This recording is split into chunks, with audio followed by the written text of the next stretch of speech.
Hello students, today we will know about memory. So, computer memory is divided into two types. First is primary, that is also called internal, and second is secondary, that is called external. So, what is primary memory?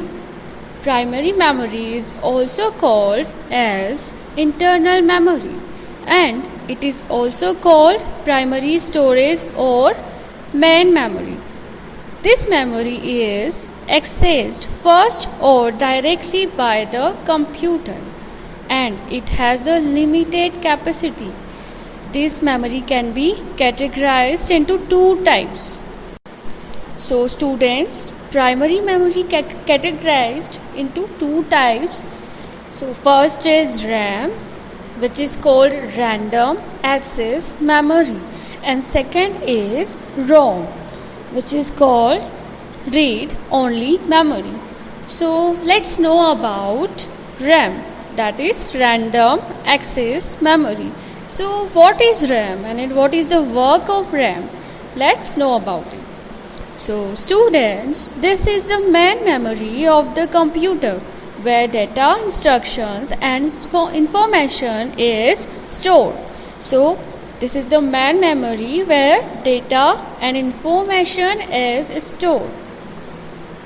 This memory is directly accessible by the CPU. Okay, so this directly we can access this memory by the CPU. It is called random access memory. This is a full form of RAM, because the CPU accesses and in it a random manner. So this memory is accessible only where the computer is switched on. Okay, you can access this memory when the computer is switched on. You cannot access it when the computer is switched off. Okay, as soon as the power supply is cut off, the memory loses all the stored data and instructions. So students, RAM memory is therefore called volatile or temporary memory, since we can read information from this memory as well as write in it. Okay, so this is called read and write memory. So you can call it temporary memory, which is also called volatile memory, and which is RAM, random access memory, and it is also called read and write memory. So now let's know about ROM. The full form of ROM is read only memory. So students, this memory stores information that can only be read. Okay, you cannot write, you can only read this memory, and this memory stored information that can only be read. Therefore it is called read only memory. This memory is also directly accessible by the CPU. The data and instructions stored in this memory are retained even when the computer is switched off.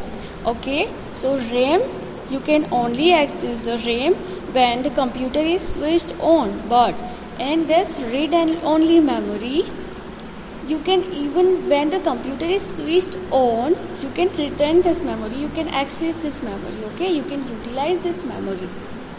Since the memory retained it contains, this memory is known as non-volatile memory. So ROM is also known as non-volatile memory, and RAM known as RAM known as volatile memory, and ROM known as non-volatile memory. Now students, there are different types of available ROM are outlined in the table below. You can see this table, and there are different types of ROM.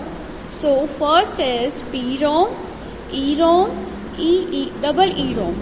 Okay, so let's know about PROM. The full form of PROM is programmable ROM. And what is a feature of PROM? Programmed to record information. Once recorded, the information cannot be changed. Okay, if you once record any information, so that the information cannot be changed. Okay, now next is EPROM, which is called erasable programmable ROM. Okay, so feature of EPROM is recorded data can be erased using ultraviolet light. So by the use of ultraviolet light, you can erase your data. Okay, now next is double EPROM, which is called electrically erasable programmable ROM. Okay, the most of these double EPROM we use in a computer. So recorded data can be erased using electrical signal. Okay, we give to computer electrical signal and data can be easily erased. So these are the types of ROM.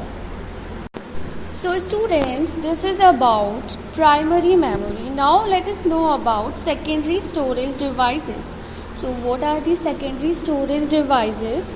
First is secondary memory. Let's know about what is secondary memory. Okay, so since primary memory has limited capacity, some other form of memory is required for storing data and programs after even the computer is switched off. Okay, so this memory is called the secondary memory because primary memory has limited capacity to store data, but in this secondary memory it has enough capacity that depends on GB or TB. So students, here the data and programs are stored for future reference, so it is therefore called auxiliary memory.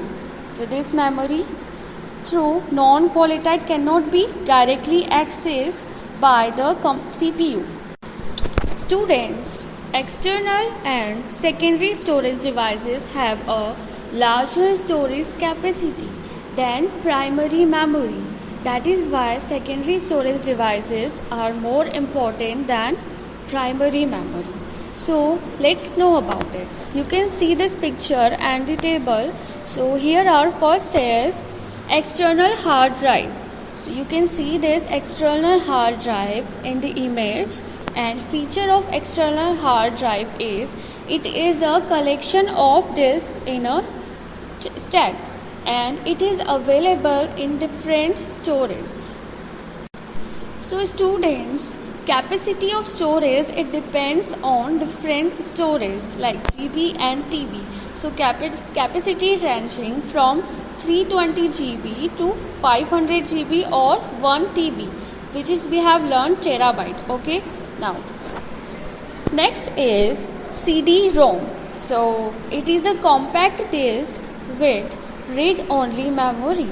So it is available in two forms. First is CDR, compact disk recordable data once written cannot be erased, only read.